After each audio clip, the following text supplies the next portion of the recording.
ഇന്ന് ദിവസം 150. ഇന്ന് വായിക്കുന്ന തിരുവചന ഭാഗങ്ങൾ 1 രാജാക്കന്മാരുടെ പുസ്തകത്തിൽ നിന്ന് അദ്ധ്യായം 8, സഭാപ്രസംഗകൻ അദ്ധ്യായം 3 മുതൽ 5 വരെ, സങ്കീർത്തനങ്ങൾ 6. 1 രാജാക്കന്മാരുടെ പുസ്തകത്തിൽ നിന്ന് അദ്ധ്യായം 8. വാഗ്ദാന പേടകം ദേവാലയത്തിൽ. കർത്താവിൻ്റെ വാഗ്ദാന പേടകം ദാവീദിൻ്റെ നഗരമായ സിയോനിൽ നിന്ന് കൊണ്ടുവരുവാൻ സോളമൻ രാജാവ് ഇസ്രായേലിലെ ശ്രേഷ്ഠന്മാരെയും ഗോത്ര നേതാക്കന്മാരെയും ഇസ്രായേൽ ജനത്തിലെ കുടുംബത്തലവന്മാരെയും ജെറുസലേമിൽ വിളിച്ചുകൂട്ടി. 7-ാം മാസമായ എത്താനിമിൽ തിരുനാൾ ദിവസം ഇസ്രായേൽ ജനം രാജസന്നിധിയിൽ സമ്മേളിച്ചു. ഇസ്രായേലിലെ ശ്രേഷ്ഠന്മാർ വന്നു ചേർന്നു. പുരോഹിതന്മാർ പേടകം വഹിച്ചു. പുരോഹിതന്മാരും ലേവ്യരും ചേർന്ന് കർത്താവിൻ്റെ പേടകവും സമാഗമ കൂടാരവും അതിലുള്ള വിശുദ്ധപാത്രങ്ങളും കൊണ്ടുവന്നു. സോളമൻ രാജാവും അവിടെ സമ്മേളിച്ച ഇസ്രായേൽ ജനവും പേടകത്തിൻ്റെ മുൻപിൽ അസംഖ്യം കാളകളെയും ആടുകളെയും ബലി കഴിച്ചുകൊണ്ടിരുന്നു. പുരോഹിതന്മാർ കർത്താവിൻ്റെ വാഗ്ദാന പേടകം അതിവിശുദ്ധ സ്ഥലമായ ശ്രീകോവിലിൽ യഥാസ്ഥാനം കെരൂബുകളുടെ ചിറകുകൾക്ക് കീഴിൽ സ്ഥാപിച്ചു. കെരൂബുകൾ പേടകത്തിന് മുകളിൽ ചിറകുകൾ വിരിച്ച് പേടകത്തെയും അതിൻ്റെ തണ്ടുകളെയും മറച്ചിരുന്നു. തണ്ടുകൾ നീണ്ടു നിന്നിരുന്നതിനാൽ അവയുടെ അഗ്രങ്ങൾ ശ്രീകോവിലിൻ്റെ മുൻപിലുള്ള വിശുദ്ധ സ്ഥലത്ത് നിന്ന് കാണാമായിരുന്നു. എങ്കിലും പുറമേ നിന്ന് ദൃശ്യമായിരുന്നില്ല. അവ ഇപ്പോഴും അവിടെയുണ്ട്. മോശ ഹോറബിൽ വെച്ച് നിക്ഷേപിച്ച 2 ശിലാഫലകങ്ങളല്ലാതെ ഒന്നും പേടകത്തിലുണ്ടായിരുന്നില്ല. അവിടെ വെച്ചാണ് ഈജിപ്തിൽ നിന്ന് മോചിതരായി പോന്ന ഇസ്രായേൽ ജനവുമായി കർത്താവ് ഉടമ്പടി ചെയ്തത്. പുരോഹിതന്മാർ വിശുദ്ധ സ്ഥലത്ത് നിന്ന് പുറത്തിറങ്ങിയപ്പോൾ ഒരു മേഘം കർത്താവിൻ്റെ ആലയത്തിൽ നിറഞ്ഞു.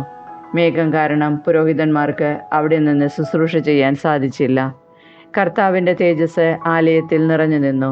അപ്പോൾ സോളമൻ പറഞ്ഞു, കർത്താവ് സൂര്യനെ ആകാശത്ത് സ്ഥാപിച്ചു, എന്നാൽ നിറഞ്ഞ അന്ധകാരത്തിലാണ് താൻ വസിക്കുക എന്ന് അവിടുന്ന് അരുളി ചെയ്തു. അവിടത്തേക്ക് എന്നേക്കും വസിക്കാൻ മഹനീയമായ ഒരാലയം ഞാൻ നിർമ്മിച്ചിരിക്കുന്നു. രാജാവ് തിരിഞ്ഞ് കൂടി നിന്ന് ഇസ്രായേൽ സമൂഹത്തെ അനുഗ്രഹിച്ചു. അവൻ പറഞ്ഞു, ഇസ്രായേലിൻ്റെ ദൈവമായ കർത്താവ് വാഴ്ത്തപ്പെടട്ടെ. എൻ്റെ പിതാവായ ദാവീദിന് നൽകിയ വാഗ്ദാനം തൻ്റെ കരങ്ങളാൽ ഇതാ അവിടുന്ന് പൂർത്തിയാക്കിയിരിക്കുന്നു. അവിടുന്ന് ദാവീദിനോട് അരുളി ചെയ്തു, എൻ്റെ ജനമായ ഇസ്രായേലിനെ ഈജിപ്തിൽ നിന്ന് മോചിപ്പിച്ച നാൾ മുതൽ എനിക്ക് ആലയം പണിയാൻ ഇസ്രായേൽ ഗോത്രങ്ങളിൽ നിന്ന് ഞാനൊരു നഗരവും തിരഞ്ഞെടുത്തില്ല. എന്നാൽ എൻ്റെ ജനമായ ഇസ്രായേലിന് നായകനായി ഞാൻ ദാവീദിനെ തിരഞ്ഞെടുത്തു. ഇസ്രായേലിൻ്റെ ദൈവമായ കർത്താവിന് ആലയം പണിയാൻ എൻ്റെ പിതാവായ ദാവീദ് അത്യധികം ആഗ്രഹിച്ചു. എൻ്റെ പിതാവായ ദാവീദിനോട് കർത്താവ് അരുളി ചെയ്തിട്ടുണ്ടായിരുന്നു, എനിക്ക് ആലയം പണിയാനുള്ള നിൻ്റെ അഭിലാഷം നല്ലത് തന്നെ, എങ്കിലും നീ അത് നിർമ്മിക്കുകയില്ല. നിനക്ക് ജനിക്കാനിരിക്കുന്ന പുത്രൻ എനിക്ക് ആലയം പണിയും. ഇതാ കർത്താവ് തൻ്റെ വാഗ്ദാനം നിറവേറ്റിയിരിക്കുന്നു. അവിടുന്ന് വാഗ്ദാനം ചെയ്തതുപോലെ ഞാൻ എൻ്റെ പിതാവായ ദാവീദിൻ്റെ സ്ഥാനത്ത് ഇസ്രായേലിൻ്റെ സിംഹാസനത്തിലിരിക്കുന്നു. ഇസ്രായേലിൻ്റെ ദൈവമായ കർത്താവിന് ഞാൻ ഒരു ആലയം നിർമ്മിച്ചിരിക്കുന്നു. നമ്മുടെ പിതാക്കന്മാരെ ഈജിപ്തിൽ നിന്ന് മോചിപ്പിച്ചപ്പോൾ കർത്താവ് അവരോട് ചെയ്ത ഉടമ്പടിയുടെ ഫലകം വച്ചിരിക്കുന്ന പേടകത്തിന് അവിടെ ഞാനൊരു സ്ഥലം ഒരുക്കിയിട്ടുണ്ട്. സോളമൻ്റെ പ്രാർത്ഥന. സോളമൻ കർത്താവിൻ്റെ ബലിപീഠത്തിന് മുൻപിൽ ഇസ്രായേൽ ജനത്തിൻ്റെ സന്നിധിയിൽ ഉന്നതങ്ങളിലേക്ക് കരങ്ങളുയർത്തി പ്രാർത്ഥിച്ചു.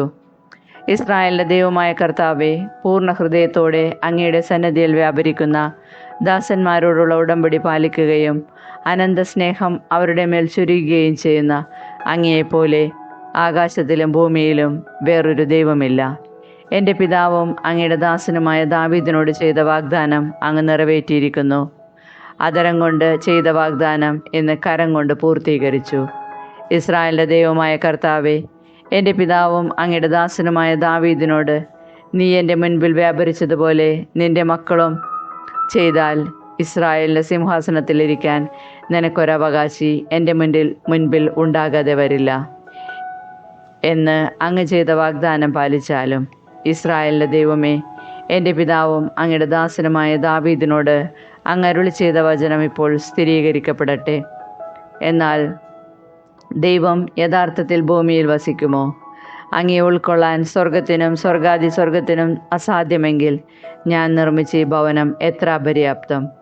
എൻ്റെ ദൈവമായ കർത്താവേ, അങ്ങയുടെ ദാസൻ്റെ പ്രാർത്ഥനകളും യാചനകളും ശ്രവിക്കണമേ. അങ്ങയുടെ ദാസനെന്ന് തിരുമുൻപിൽ അർപ്പിക്കുന്ന അർത്ഥനകളും നിലവിളികളും കേൾക്കണമേ. അങ്ങയുടെ ദാസൻ ഈ ഭവനത്തിൽ വെച്ച് സമർപ്പിക്കുന്ന പ്രാർത്ഥന കേൾക്കുന്നതിന് അങ്ങയുടെ കടാക്ഷം ഇതിന്മേൽ രാപകൽ ഉണ്ടായിരിക്കണമേ. അങ്ങയുടെ നാമം ഇവിടെ ഉണ്ടായിരിക്കുമെന്ന് അങ്ങ് അരുളി ചെയ്തിട്ടുണ്ടല്ലോ.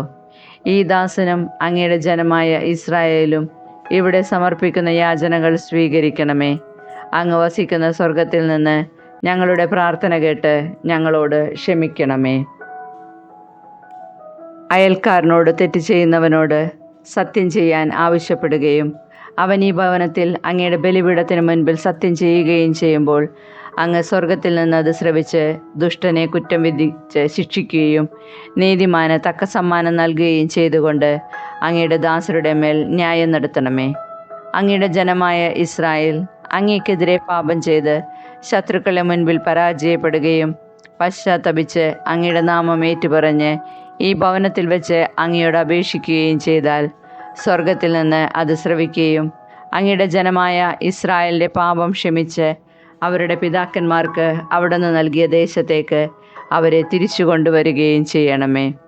ജനത്തിൻ്റെ പാപം നിമിത്തം ആകാശമടഞ്ഞു, മഴയില്ലാതായാൽ അങ്ങ് വരുത്തിയ ക്ലേശം കൊണ്ട് അവർ ഇവിടെ വന്ന് പ്രാർത്ഥിക്കുകയും അങ്ങയുടെ നാമം ഏറ്റുപറയുകയും പാപങ്ങളിൽ നിന്ന് പിന്തിരിയുകയും ചെയ്താൽ അങ്ങ് സ്വർഗത്തിൽ നിന്ന് അവരുടെ പ്രാർത്ഥന ശ്രവിച്ച് അവിടുത്തെ ദാസരായ ഇസ്രായേൽ ജനത്തിൻ്റെ പാപങ്ങൾ ക്ഷമിച്ച് അവരെ നേർവഴി നടത്തുകയും അവർക്ക് അവകാശമായി കൊടുത്തിരിക്കുന്ന ദേശത്ത് മഴ പെയ്യിക്കുകയും ചെയ്യണമേ. നാട്ടിൽ ക്ഷാമമുണ്ടാവുകയോ വസന്ത, കതിർവാട്ടം, പൂപ്പൽ, വെട്ടുകിളി, കീടം എന്നിവ കൊണ്ട് വിളവ് നശിക്കുകയോ ശത്രുക്കൾ നഗരം വളഞ്ഞ് അങ്ങയുടെ ജനത്തെ ആക്രമിക്കുകയോ മഹാമാരിയോ മറ്റു രോഗമോ അവരെ അലട്ടുകയോ ചെയ്യുമ്പോൾ വ്യക്തികളോ ജനം മുഴുവനോ വ്യതയാൽ ഈ ഭവനത്തിനു നേരെ കൈനീട്ടി പ്രാർത്ഥിച്ചാൽ അങ്ങ് വസിക്കുന്ന സ്വർഗത്തിൽ നിന്ന് അത് ശ്രവിക്കുകയും അവരോട് ക്ഷമിക്കുകയും ചെയ്യണമേ. അങ്ങ് ഞങ്ങളെ പിതാക്കന്മാർക്ക് ദാനം ചെയ്ത ഭൂമിയിൽ വസിക്കുന്ന കാലമെല്ലാം അവർ അങ്ങയെ ഭയപ്പെടുന്നതിന് അവരുടെ ഹൃദയം കാണുന്ന അങ്ങ് അവർ അർഹിക്കുന്ന പ്രതിഫലം നൽകണമേ. അങ്ങ് മാത്രമാണ് മനുഷ്യഹൃദയങ്ങളെ അറിയുന്നത്. അങ്ങയുടെ ജനമായ ഇസ്രായേലിൽപ്പെടാത്ത വിദേശി അങ്ങയുടെ മഹനീയ നാമത്തെയും അങ്ങയുടെ കരുത്തുറ്റ കരങ്ങളുടെ പ്രവർത്തനങ്ങളെയും നീട്ടിയ ഭുജത്തെയും പറ്റി കേട്ട് അങ്ങയെ തേടി വന്ന് ഈ ആലയത്തിനു നേരെ പ്രാർത്ഥിച്ചാൽ അവിടുത്തെ ജനമായ ഇസ്രായേലിനെ പോലെ സർവ്വജനതകളും അങ്ങയുടെ നാമം അറിയാനും അങ്ങയെ ഭയപ്പെടാനും ഞാൻ ഈ ഭവനം അങ്ങേക്കായി നിർമ്മിച്ചിരിക്കുന്നുവെന്ന് ഗ്രഹിക്കാനും വേണ്ടി അങ്ങ് വസിക്കുന്ന സ്വർഗത്തിൽ നിന്ന് അവൻ്റെ പ്രാർത്ഥന ശ്രവിക്കുകയും യാചനകൾ സാധിച്ചു കൊടുക്കുകയും ചെയ്യണമേ. അങ്ങനെ ജനം അങ്ങയക്കുന്ന വഴിയിലൂടെ ശത്രുക്കൾക്കെതിരെ യുദ്ധത്തിന് പുറപ്പെടുമ്പോൾ അങ്ങ് തിരഞ്ഞെടുത്തിരിക്കുന്ന ഈ നഗരത്തിനും ഞാൻ അങ്ങേക്ക് നിർമ്മിച്ചിരിക്കുന്ന ഈ ആലയത്തിനും അഭിമുഖമായി നിന്ന് പ്രാർത്ഥിച്ചാൽ അങ്ങ് സ്വർഗത്തിലിരുന്ന് അവരുടെ പ്രാർത്ഥനകളും യാചനകളും ശ്രവിച്ച് അവരെ വിജയത്തിലേക്ക് നയിക്കണമേ. അവർ അങ്ങേക്കെതിരായി പാപം ചെയ്യുകയും പാപം ചെയ്യാത്ത മനുഷ്യനില്ലല്ലോ. അവിടുന്ന് കോപിച്ച് അവരെ ശത്രുവിനെ ഏൽപ്പിക്കുകയും ശത്രുക്കൾ അവരെ സമീപത്തോ വിദൂരത്തോ ഉള്ള തങ്ങളുടെ ദേശത്തേക്ക് തടവുകാരായി കൊണ്ടുപോവുകയും അവിടെ വെച്ച് ഹൃദയപൂർവ്വം പശ്ചാത്തപിച്ച് ഞങ്ങൾ പാപം ചെയ്തു പോയി അനീതിയും അകൃത്യവും പ്രവർത്തിച്ചു എന്ന് ഏറ്റുപറയുകയും ചെയ്താൽ തങ്ങളെ തടവുകാരാക്കിയ ശത്രുക്കളുടെ ദേശത്ത് വെച്ച് അവർ പൂർണ്ണ ഹൃദയത്തോടും പൂർണ്ണ ആത്മാവോടും കൂടെ അനുദപിച്ച് അങ്ങ് അവരുടെ പിതാക്കന്മാർക്ക് ദാനം ചെയ്ത ദേശത്തേക്കും അവിടുത്തെ നഗരത്തിലേക്കും ഞാൻ അങ്ങേക്ക് നിർമ്മിച്ചിരിക്കുന്ന ഈ ഭവനത്തിലേക്കും നോക്കി അങ്ങയോട് പ്രാർത്ഥിക്കുകയും ചെയ്താൽ അങ്ങ് വസിക്കുന്ന സ്വർഗത്തിലിരുന്ന് അവരുടെ പ്രാർത്ഥനകളും യാചനകളും ശ്രവിച്ച് അവരെ രക്ഷിക്കണമേ. അങ്ങേക്കെതിരായി പാപം ചെയ്ത അങ്ങയുടെ ജനത്തോട് അവരുടെ പാപങ്ങളും അതിക്രമങ്ങളും ക്ഷമിക്കണമേ. അവരെ തടവിലാക്കിയവർ അവരോട് കാരുണ്യം കാണിക്കുന്നതിന് അങ്ങ് കൃപ ചെയ്യണമേ. ഈജിപ്തിലെ ഇരുമ്പ് ചൂളയിൽ നിന്ന് അങ്ങ് മോചിപ്പിച്ച അങ്ങയുടെ ജനവും അവകാശവുമാണല്ലോ അവർ. അങ്ങയുടെ ദാസനും ജനവും സഹായം അപേക്ഷിക്കുമ്പോൾ അവരെ കടാക്ഷിക്കണമേ. അവരുടെ പ്രാർത്ഥനകൾ ശ്രവിക്കണമേ. ദൈവമായ കർത്താവേ, അങ്ങ് ഞങ്ങളുടെ പിതാക്കന്മാരെ ഈജിപ്തിൽ നിന്ന് കൊണ്ടുവന്നപ്പോൾ അങ്ങയുടെ ദാസനായ മോശ വഴി അരുളി ചെയ്തതുപോലെ ഭൂമിയിലെ സകല ജനതകളിൽ നിന്ന് അവരെ അങ്ങയുടെ അവകാശമായി തിരഞ്ഞെടുത്തതാണല്ലോ. കർത്താവിനോടുള്ള പ്രാർത്ഥനകൾക്കും യാചനകൾക്കും ശേഷം സോളമൻ അവിടുത്തെ ബലിപീഠത്തിൻ്റെ മുൻപിൽ എഴുന്നേറ്റു. അവൻ കൈകൾ ആകാശത്തിലേക്ക് ഉയർത്തി മുട്ടൂത്തി നിൽക്കുകയായിരുന്നു. അവൻ ഇസ്രായേൽ ജനത്തെ ശബ്ദമുയർത്തി ആശീർവദിച്ചു. തൻ്റെ വാഗ്ദാനമനുസരിച്ച് സ്വജനമായ ഇസ്രായേലിന് ശാന്തി നൽകിയ കർത്താവ് വാഴ്ത്തപ്പെടട്ടെ. തൻ്റെ ദാസനായ മോശ വഴി വാഗ്ദാനം ചെയ്ത നന്മകളിലൊന്നും അവിടുന്ന് നിറവേറ്റാതിരുന്നിട്ടില്ല. നമ്മുടെ ദൈവമായ കർത്താവ് നമ്മുടെ പിതാക്കന്മാരോട് കൂടെ എന്നതുപോലെ നമ്മോട് കൂടെയും ഉണ്ടായിരിക്കട്ടെ. നമ്മെ പുറന്തള്ളുകയോ ഉപേക്ഷിക്കുകയോ ചെയ്യാതിരിക്കട്ടെ. നാം അവിടുത്തെ മാർഗത്തിലൂടെ ചരിക്കുന്നതിനും അവിടുന്ന് നമ്മുടെ പിതാക്കന്മാർക്ക് നൽകിയ കൽപ്പനകളും ചട്ടങ്ങളും ശാസനങ്ങളും പാലിക്കുന്നതിനും അവിടുന്ന് നമ്മുടെ ഹൃദയങ്ങളെ തന്നിലേക്ക് തിരിക്കട്ടെ. കർത്താവിൻ്റെ സന്നിധിയിൽ ഞാൻ സമർപ്പിച്ച ഈ പ്രാർത്ഥനകളും യാചനകളും രാപകൽ അവിടുത്തെ മുൻപിൽ ഉണ്ടായിരിക്കുകയും അവിടുന്ന് ഈ ദാസനെയും തൻ്റെ ജനമായ ഇസ്രായേലിനെയും അനുദിനം പരിപാലിക്കുകയും ചെയ്യട്ടെ.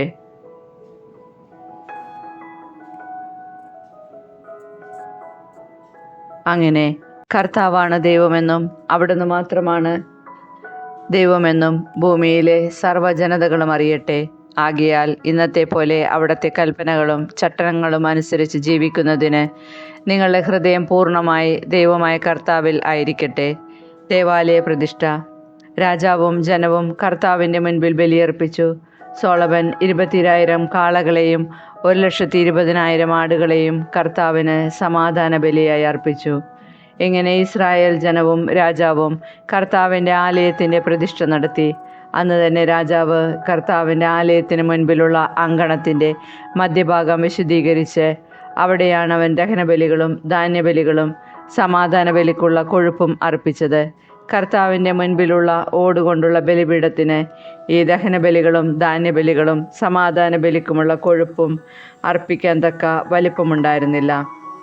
സോളമൻ ഹമാത്തിൻ്റെ അതിർത്തി മുതൽ ഈജിപ്ത് തോട് വരെയുള്ള ഇസ്രായേൽ ജനങ്ങളോടൊന്നിച്ച് നമ്മുടെ ദൈവമായ കർത്താവിൻ്റെ മുൻപിൽ 7 ദിവസം ഉത്സവം ആഘോഷിച്ചു. 8-ാം ദിവസം അവൻ ജനങ്ങളെ മടക്കി അയച്ചു. അവർ രാജാവിനെ പുകഴ്ത്തുകയും കർത്താവ് തൻ്റെ ദാസനായ ദാവീദിനും തൻ്റെ ജനമായ ഇസ്രായേലിനും ചെയ്ത സകല നന്മകളും ഓർത്ത് ആഹ്ലാദഭരിതരായി സ്വഭവനങ്ങളിലേക്ക് മടങ്ങുകയും ചെയ്തു. സഭാപ്രസംഗകൻ. അധ്യായം 3. ഓരോന്നിനുമുണ്ട് സമയം. എല്ലാറ്റിനും ഒരു സമയമുണ്ട്. ആകാശത്തിന് കീഴുള്ള സമസ്ത കാര്യത്തിനും ഒരവസരമുണ്ട്.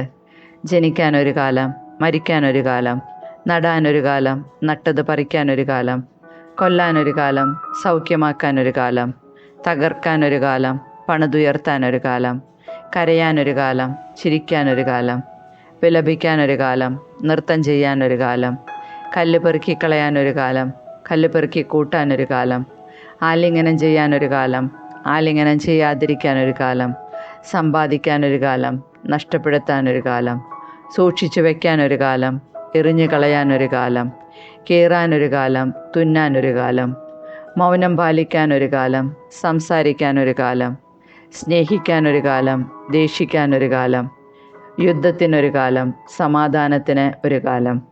അധ്വാനിക്കുന്നവന് അവൻ്റെ അധ്വാനം കൊണ്ടെന്തു ഫലം? ദൈവം മനുഷ്യമക്കൾക്ക് നൽകിയ ശ്രമകരമായ ജോലി ഞാൻ കണ്ടു. അവിടുന്ന് സമസ്തവും അതതിൻ്റെ ഭംഗിക്കാലത്ത് ഭംഗിയായിരിക്കത്തക്ക വിധം സൃഷ്ടിച്ചു. മനുഷ്യ മനസ്സിൽ കാലത്തിൻ്റെ സമഗ്രതയെക്കുറിച്ചുള്ള ബോധം അവിടുന്ന് നിക്ഷേപിച്ചിരിക്കുന്നു. എന്നാൽ ദൈവത്തിൻ്റെ പ്രവൃത്തികൾ ആദ്യന്തം ഗ്രഹിക്കാൻ അവന് കഴിവില്ല. ജീവിതകാലം മുഴുവൻ ആനന്ദിക്കുകയും ആസ്വദിക്കുകയും ചെയ്യുന്നതിനേക്കാൾ കാമ്യമായി മനുഷ്യർക്ക് യാതൊന്നുമില്ല. ഞാൻ അറിയുന്നു, എല്ലാ മനുഷ്യരും ഭക്ഷിക്കുകയും പാനം ചെയ്യുകയും അധ്വാനഫലം ആസ്വദിക്കുകയും ചെയ്യുക എന്നത് ദൈവത്തിൻ്റെ ദാനമാണെന്നും ഞാൻ അറിയുന്നു. ദൈവത്തിൻ്റെ പ്രവൃത്തികളെല്ലാം ശാശ്വതമാണെന്ന് ഞാൻ അറിയുന്നു. അതിനോട് എന്തെങ്കിലും കൂട്ടാനോ അതിൽ നിന്ന് എന്തെങ്കിലും കുറയ്ക്കാനോ സാധ്യമല്ല. ദൈവം അപ്രകാരം ചെയ്തിരിക്കുന്നത് മനുഷ്യർ തന്നെ ഭയപ്പെടുന്നതിനാണ്. ഇന്നുള്ളത് പണ്ടേ ഉണ്ടായിരുന്നതാണ്, ഇനി ഉണ്ടാകാനിരിക്കുന്നത് ഉണ്ടായിരുന്നത് തന്നെ. കടന്നുപോയ ഓരോന്നിനെയും ദൈവം യഥാകാലം തിരിച്ചു കൊണ്ടുവരും. എവിടെയും അനീതി. സൂര്യനു കീഴെ ന്യായപീഠത്തിൽ പോലും നീതി പുലരേണ്ടിടത്ത് തിന്മ കുടികൊള്ളുന്നതായി ഞാൻ കണ്ടു. ഓരോ സംഗതിക്കും ഓരോ പ്രവൃത്തിക്കും ദൈവം സമയം നിശ്ചയിച്ചിരിക്കുന്നത് കൊണ്ട് അവിടുന്ന് നീതിമാനെയും ദുഷ്ടനെയും വിധിക്കുമെന്ന് ഞാൻ വിചാരിച്ചു. മനുഷ്യമക്കൾ വെറും മൃഗങ്ങളാണെന്ന് അവരെ കാണിക്കാൻ വേണ്ടി ദൈവം അവരെ പരീക്ഷിക്കുകയാണെന്ന് ഞാൻ കരുതി. എന്തെന്നാൽ മനുഷ്യമക്കളുടെയും മൃഗങ്ങളുടെയും ഗതി ഒന്നു തന്നെ. ഒന്ന് ചാകുന്നത് പോലെ മറ്റേതും ചാകുന്നു. എല്ലാറ്റിനും ഒരേ ശ്വാസമാണുള്ളത്. മനുഷ്യന് മൃഗത്തേക്കാൾ യാതൊരു മേന്മയുമില്ല. എല്ലാം മിഥ്യയാണ്. എല്ലാം ഒരിടത്തേക്ക് പോകുന്നു. എല്ലാം പൊടിയിൽ നിന്നുണ്ടായി, എല്ലാം പൊടിയിലേക്ക് മടങ്ങുന്നു. മനുഷ്യൻ്റെ പ്രാണൻ മേൽപോട്ടും മൃഗത്തിൻ്റേത് താഴെ മണ്ണിലേക്കും പോകുന്നുവോ? ആർക്കറിയാം? അതുകൊണ്ട് മനുഷ്യൻ തൻ്റെ പ്രവൃത്തി ആസ്വദിക്കുന്നതിനേക്കാൾ മെച്ചമായി ഒന്നുമില്ലെന്നും അതുതന്നെയാണ് അവൻ്റെ ഗതിയെന്നും ഞാൻ മനസ്സിലാക്കി. തനിക്ക് ശേഷം സംഭവിക്കുന്നത് കാണാൻ അവനെ ആര് വീണ്ടും കൊണ്ടുവരും?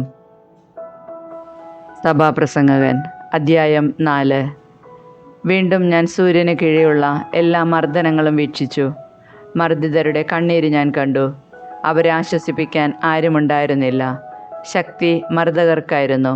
ആരും പ്രതികാരം ചെയ്യാനുണ്ടായിരുന്നില്ല. ജീവിച്ചിരിക്കുന്നവരെക്കാൾ ഭാഗ്യവാന്മാരാണ് മരിച്ചുപോയവരെന്ന് ഞാൻ വിചാരിച്ചു. എന്നാൽ ഇരുകൂട്ടരെയുംകാൾ ഭാഗ്യവാന്മാർ ഇനിയും ജനിച്ചിട്ടില്ലാത്തവരും സൂര്യന് കീഴെ നടക്കുന്ന തിന്മകൾ കണ്ടിട്ടില്ലാത്തവരുമാണ്. എല്ലാ അധ്വാനവും എല്ലാ വൈദഗ്ധ്യവും മനുഷ്യരുടെ പരസ്പര സ്പർദ്ധയുടെ ഫലമാണെന്ന് ഞാൻ ഗ്രഹിച്ചു. ഇതും മിഥ്യയും പാഴ്വേലയുമാണ്. ബോഷൻ കൈയും കെട്ടിയിരുന്ന് ക്ഷയിക്കുന്നു. ഒരു പിടി സ്വസ്ഥതയാണ് ഇരു കൈകളും നിറയുള്ള അധ്വാനത്തെക്കാളും പാഴ്വേലയേക്കാളും ഉത്തമം. സൂര്യന് കീഴെ വീണ്ടും ഞാൻ മിഥ്യ കണ്ടു. പുത്രനോ സഹോദരനോ ആരുമില്ലാത്തവനും അധ്വാനത്തിന് അറുതിയില്ല. ധനം എത്രയായാലും അവന് മതി വരുന്നില്ല. ആർക്കു വേണ്ടിയാണ് അധ്വാനിക്കുകയും സന്തോഷങ്ങൾ ഉപേക്ഷിക്കുകയും ചെയ്യുന്നതെന്ന് അവൻ ചിന്തിക്കുന്നില്ല. ഇതും മിഥ്യയും പരിതാപകരവുമാണ്. 2 പേർ ഒരാളേക്കാൾ മെച്ചമാണ്. കാരണം അവർക്ക് ഒരുമിച്ച് കൂടുതൽ ഫലപ്രദമായി അധ്വാനിക്കാൻ കഴിയും. അവരിൽ ഒരുവൻ വീണാൽ അപരന് താങ്ങാൻ കഴിയും. ഒറ്റയ്ക്കായിരിക്കുന്നവൻ വീണാൽ താങ്ങാൻ ആരുമില്ല. അവൻ്റെ കാര്യം കഷ്ടമാണ്. 2 പേർ ഒരുമിച്ച് കിടന്നാൽ അവർക്ക് ചൂട് കിട്ടും. തനിച്ചായാൽ എങ്ങനെ ചൂട് കിട്ടും? ഒറ്റയ്ക്കായിരിക്കുന്നവനെ കീഴ്പ്പെടുത്താൻ സാധിച്ചേക്കാം. 2 പേരാണെങ്കിൽ ചെറുക്കാൻ കഴിയും. മുപ്പിരിച്ചരട് വേഗം പൊട്ടുകയില്ല.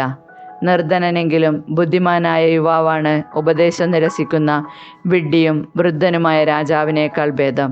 ഒരുവന് കാരാഗൃഹത്തിൽ നിന്ന് സിംഹാസനത്തിലെത്താൻ കഴിഞ്ഞേക്കാം. അവൻ താനിപ്പോൾ ഭരിക്കുന്ന രാജ്യത്ത് ദരിദ്രനായി ജനിച്ചതാവാം. അവൻ്റെ സ്ഥാനത്ത് വരേണ്ടിയിരുന്ന ആ യുവാവിനെയും സൂര്യന് കീഴിലുള്ള എല്ലാ ജീവികളെയും ഞാൻ കണ്ടു. അവൻ്റെ പ്രജകൾക്ക് എണ്ണമില്ല. അവൻ എല്ലാവർക്കും അധിപനുമായിരുന്നു. എങ്കിലും പിന്നീട് വരുന്നവർക്ക് അവനിൽ പ്രീതി തോന്നുകയില്ല. ഇതും മിഥ്യയും പാഴ്വേലയുമാണ്. സഭാപ്രസംഗകൻ അധ്യായം 5. ദൈവഭക്തി. ദേവാലയത്തിലേക്ക് പോകുമ്പോൾ സൂക്ഷ്മതയുള്ളവനായിരിക്കുക. ശ്രദ്ധിച്ചു കേൾക്കാൻ അടുത്തു ചെല്ലുന്നതാണ് വിഡ്ഢിയുടെ ബലിയർപ്പണത്തേക്കാൾ ഉത്തമം.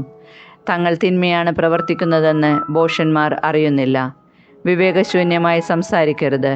ദൈവസന്നിധിയിൽ പ്രതിജ്ഞയെടുക്കാൻ തിടുക്കം കൂട്ടരുത്. ദൈവം സ്വർഗത്തിലാണ്, നീ ഭൂമിയിലും. അതുകൊണ്ട് നിന്റെ വാക്കുകൾ ചുരുങ്ങിയിരിക്കട്ടെ. ആകുലതയേറുമ്പോൾ ദുസ്വപ്നങ്ങൾ കൂടും. വാക്കുകളേറുമ്പോൾ അത് മൂഢജൽപ്പനമാകും. ദൈവത്തിന് നേർച്ച നേർന്നാൽ നിറവേറ്റാൻ താമസിക്കരുത്. മൂഢരിൽ അവിടത്തേക്ക് പ്രീതിയില്ല. നേരുന്നത് നിറവേറ്റുക. നേർന്നിട്ട് നിറവേറ്റത്തിനേക്കാൾ ഭേദം നേരാതിരിക്കുന്നതാണ്. നിന്റെ അധരങ്ങൾ നിന്നെ പാപത്തിലേക്ക് നയിക്കാതിരിക്കട്ടെ. തെറ്റുപറ്റിയതാണെന്ന് ദൂതനോട് പറയാൻ ഇടവരുത്തരുത്. വാക്കുകളാൽ ദൈവത്തെ പ്രകോപിപ്പിക്കുകയും അങ്ങനെ നിന്റെ അധ്വാനഫലം നശിക്കാൻ ഇടയാക്കുകയും ചെയ്യുന്നതെന്തിന്? സ്വപ്നങ്ങളേറുമ്പോൾ പൊള്ളവാക്കുകളും വർദ്ധിക്കുന്നു. അതുകൊണ്ട് ദൈവത്തെ ഭയപ്പെടുക. ദാരിദ്ര്യവും സമ്പത്തും. ഒരു ദേശത്ത് ദരിദ്രൻ മർദ്ദിക്കപ്പെടുകയും നീതിയും ന്യായവും നിഷ്കരുണം നിഷേധിക്കപ്പെടുകയും ചെയ്യുമ്പോൾ നീ വിസ്മയിക്കരുത്. മേലധികാരിയെ അവന് മുകളിലുള്ളവനും അവനെ അവന് മുകളിലുള്ളവനും നിരീക്ഷിക്കുന്നുണ്ട്. ഭൂമിയുടെ വിളവ് എല്ലാവർക്കുമുള്ളതാണ്. രാജാവിനും വിളവിൽ ആശ്രയിക്കാതെ വയ്യ. ദിവ്യാഗ്രഹിക്ക് ദ്രവ്യം കൊണ്ട് തൃപ്തി വരികയില്ല. ധനം മോഹിക്കുന്നവൻ ധനം കൊണ്ട് തൃപ്തി അടയുകയില്ല. ഇതും മിഥ്യ തന്നെ. വിഭവങ്ങളേറുമ്പോൾ അത് തിന്നൊടുക്കുന്നവരുടെ എണ്ണം പെരുകുന്നു. നോക്കി നിൽക്കാനാവാതെ ഉടമസ്ഥന് അതുകൊണ്ട് എന്ത് പ്രയോജനം? ഭക്ഷിക്കുന്നത് അല്പമോ അധികമോ ആകട്ടെ, അധ്വാനിക്കുന്നവന് സുഖനിദ്ര ലഭിക്കുന്നു. എന്നാൽ അമിത സമ്പാദ്യം ധനികൻ്റെ ഉറക്കം കെടുത്തുന്നു. സൂര്യന് കീഴെ ഞാൻ വലിയൊരു തിന്മ കണ്ടു. ധനികൻ തൻ്റെ തന്നെ നാശത്തിന് മുതൽ സൂക്ഷിക്കുന്നു. ഒരു സായാഹ്നത്തിൽ അത് നഷ്ടപ്പെടുന്നു. തൻ്റെ പുത്രന് കൊടുക്കാൻ അവൻ്റെ കൈവശം ഒന്നുമില്ലാതായി. അമ്മയുടെ ഉദരത്തിൽ നിന്ന് പുറത്തു വന്നതുപോലെ നഗ്നനായി തന്നെ അവൻ പോകും. അവൻ്റെ പ്രയത്ന ഫലത്തിലൊന്നും അവൻ കൊണ്ടുപോവുകയില്ല. അതും വലിയ തിന്മയാണ്. അവൻ വന്നതുപോലെ തന്നെ പോകും. വ്യർത്ഥ പ്രയത്നം കൊണ്ടും അന്ധകാരത്തിലും വിലാപത്തിലും ആകുലതയിലും രോഗത്തിലും അസംതൃപ്തിയിലും തള്ളി നീക്കിയ ജീവിതം കൊണ്ടും അവനെന്ത് പ്രയോജനം? ദൈവദത്തമായ ഈ ഹ്രസ്വ ജീവിതം മനുഷ്യൻ തിന്നും കുടിച്ചും അധ്വാന ഫലം ആസ്വദിച്ചും കഴിക്കുന്നതാണ് ഉത്തമവും യോഗ്യവുമായി ഞാൻ കണ്ടിട്ടുള്ളത്. ഇതാണ് അവൻ്റെ ഗതി. സമ്പത്തും സമൃദ്ധിയും അതനുഭവിക്കുവാനുള്ള കഴിവും നൽകി ദൈവം അനുഗ്രഹിച്ചിട്ടുള്ള ഓരോ വ്യക്തിയും തൻ്റെ ഈ അവസ്ഥയെ മാനിക്കുകയും അധ്വാന ഫലം ആസ്വദിക്കുകയും ചെയ്യേണ്ടതാണ്. അത് ദൈവത്തിൻ്റെ ദാനമാണ്. ജീവിതത്തിൻ്റെ ദിനങ്ങൾ കൊഴിഞ്ഞു പോകുന്നതിനെക്കുറിച്ച് അവൻ പര്യാകുലനല്ല. കാരണം ദൈവം അവൻ്റെ ദിനങ്ങൾ സന്തോഷഭരിതമാക്കിയിരിക്കുന്നു. സങ്കീർത്തനങ്ങൾ 6. ദുഃഖിതൻ്റെ വിലാപം. കർത്താവേ, കോപത്തോടെ എന്നെ ശകാരിക്കരുതേ, ക്രോധത്തോടെ എന്നെ ശിക്ഷിക്കരുതേ. കർത്താവേ, ഞാൻ തളർന്നിരിക്കുന്നു, എന്നോട് കരുണ തോന്നണമേ. കർത്താവേ, എൻ്റെ അസ്ഥികൾ ഇളകിയിരിക്കുന്നു, എന്നെ സുഖപ്പെടുത്തണമേ. എൻ്റെ ആത്മാവ് അത്യന്തം അസ്വസ്ഥമായിരിക്കുന്നു. കർത്താവേ, ഇനിയും എത്ര നാൾ? കർത്താവേ, എൻ്റെ ജീവൻ രക്ഷിക്കാൻ വരയണമേ. അങ്ങയുടെ കാരുണ്യത്താൽ എന്നെ മോചിപ്പിക്കണമേ. മൃതരുടെ ലോകത്ത് ആരും അങ്ങയെ അനുസ്മരിക്കുന്നില്ല. പാതാളത്തിൽ ആര് അങ്ങയെ സ്തുതിക്കും? കരഞ്ഞ് കരഞ്ഞ് ഞാൻ തളർന്നു. രാത്രി തോറും ഞാൻ കണ്ണീരൊഴുക്കി. എൻ്റെ തലയിണ കുതിർന്നു. കണ്ണീരുകൊണ്ട് എൻ്റെ കിടക്ക നനഞ്ഞു. ദുഃഖം കൊണ്ട് എൻ്റെ കണ്ണ് മങ്ങുന്നു. ശത്രുക്കൾ നിമിത്തം അതിശയിക്കുന്നു. അധർമ്മികളെ, എന്നിൽ നിന്ന് അകന്നു പോകുവിൻ. കർത്താവ് എൻ്റെ വിലാപം കേട്ടിരിക്കുന്നു. കർത്താവ് എൻ്റെ യാചന ശ്രവിക്കുന്നു. അവിടുന്ന് എൻ്റെ പ്രാർത്ഥന കൈക്കൊള്ളുന്നു. എൻ്റെ സകല ശത്രുക്കളും ലജ്ജിച്ച് പരിഭ്രാന്തരാകും. അവർ ക്ഷണത്തിൽ അപമാനിതരായി പിൻവാങ്ങും.